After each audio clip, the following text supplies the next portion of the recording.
Hello, in this video we'll be talking about a technique to make complete dentures in about 2 to 4 appointments. This technique has provided me consistent results without compromising quality. In the first appointment, alginate impressions are made and are poured to make your diagnostic casts.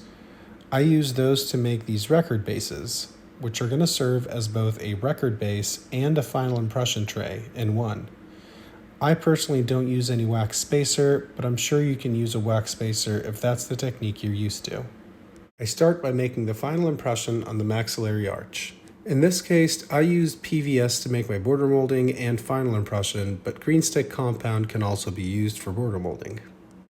I then put that in the patient's mouth, adjust my VDO, VDR, lip support, mark my midline, get my buccal corridors correct, adjust my occlusal plane, essentially getting my wax rim ready for a final gyrulation record. A nice added advantage here is that your maxillary rim would be very stable during all those adjustments and would really represent how the final denture would look like when it's all processed.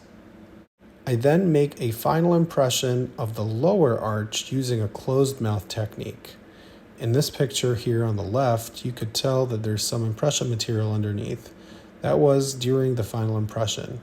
And on the right, you can see how that looks like once the impression has been made. The appropriate teeth and shade are then picked. I make my V notches on the mandibular and maxillary rims and make the gyrulation record.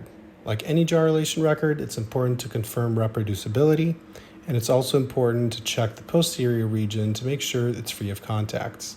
The nice advantage in this technique is that the record bases are relatively stable and make for a very accurate gyrulation record.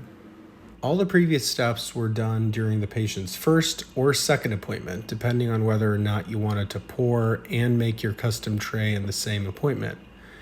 Now, if you work with a lab that you're used to, you could potentially also skip the wax try-in stage, bringing your final count to about 3 appointments.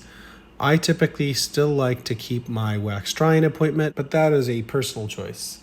Hope that technique was useful, and we'll see you on the next video.